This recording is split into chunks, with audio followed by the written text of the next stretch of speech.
Hey there, money and freedom. Sharon Horne-Ellstrom here. Welcome to day 143 of our BU 365-day challenge to do one thing every day that improves us in some way.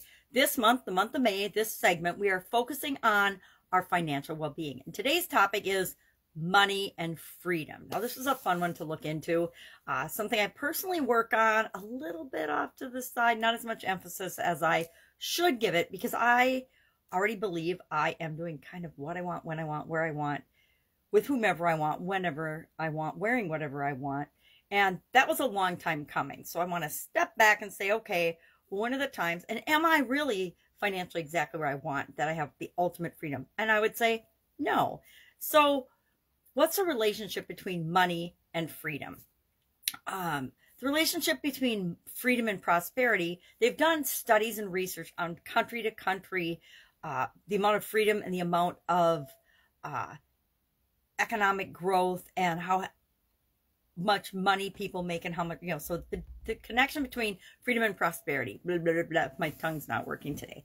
So they found that the freer people are, the more an economy grows, and the more an economy grows, the more that everyone in that economy benefits. There have been scientific studies that prove this.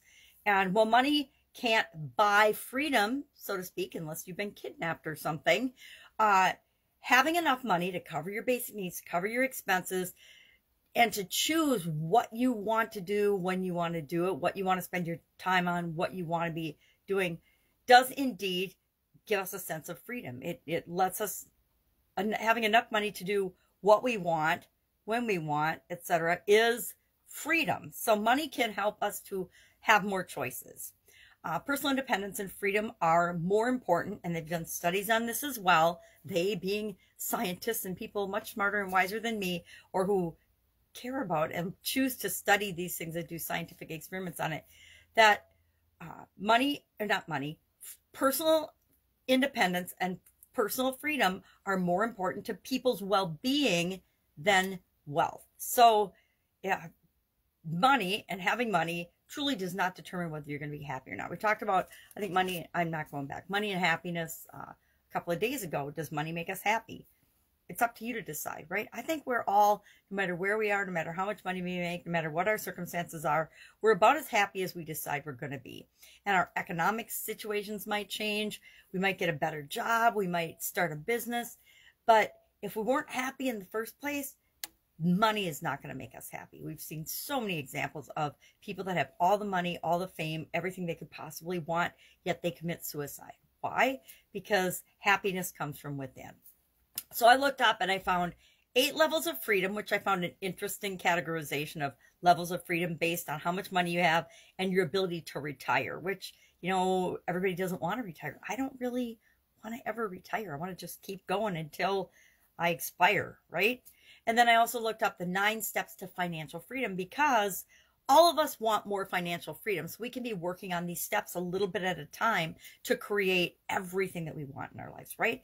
With respect to any area and aspect of our life, but with respect to financial freedom in particular, this one is.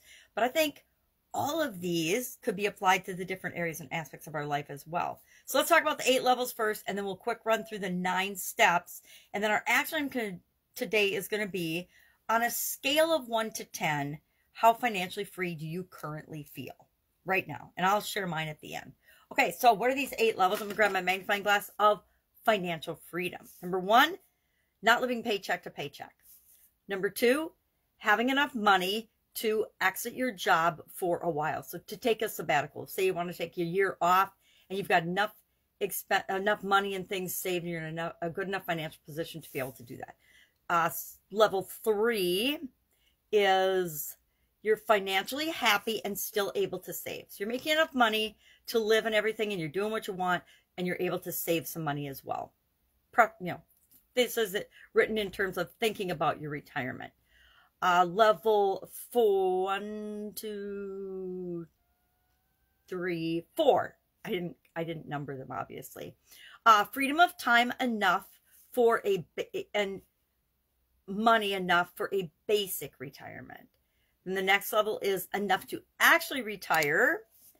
And the level after that, which would probably be 7, is enough money to have your dream retirement. So to do whatever you want, whenever you want, wherever you want, with whomever you want during your retirement years without having to work for it. And finally, more money than you could ever spend. Now, I think a lot of us want more money than we could ever spend, right? That's my long-term goal. So those are the different levels. And you can just think about, what level am I at right now? Maybe you're not living paycheck to paycheck. Maybe you are still living paycheck to paycheck, because really there's a level before we even get to not living paycheck to paycheck, right? There's we are living paycheck to paycheck, and that can happen. And the thing about these levels is you can go up and down and back and forth on all of them. I've had situations where I had more money than I could possibly spend, and then all of a sudden lost all those resources and was back to the scrambling to make ends meet, right? So we all have these ebbs and flows in our levels of financial freedom and financial confidence. So what are some steps to financial freedom?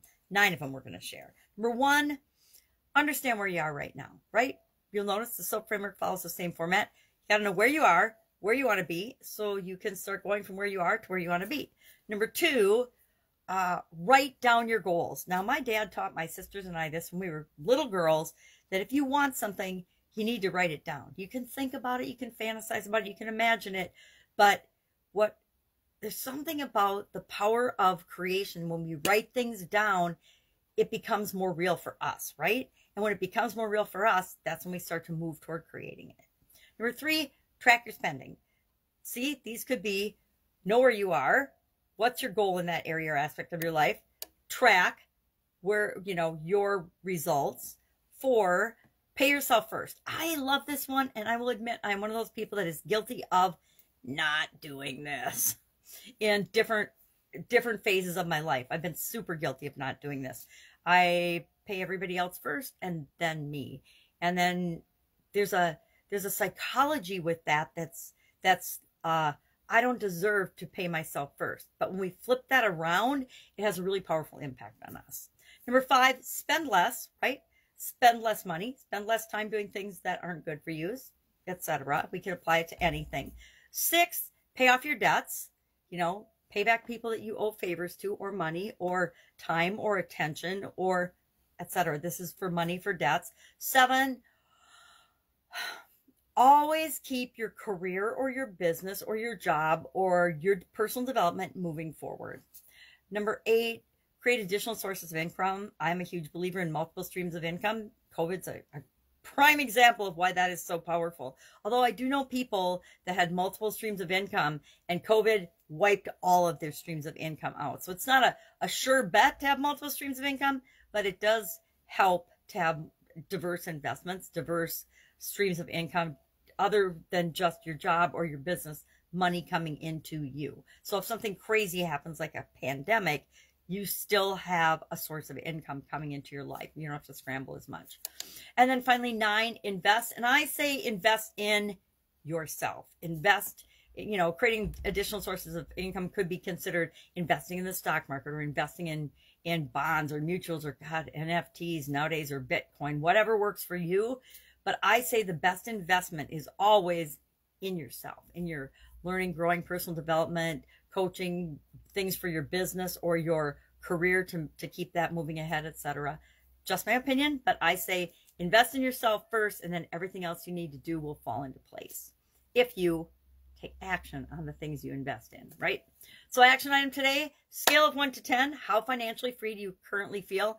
I would say I'm about a 5 right now on a scale of 1 to 10. I am pretty average, not where I want to be, continually improving in this area and aspect of my life, just like any other. So share your number in the comments below, and I will be with you tomorrow. Any questions, ask.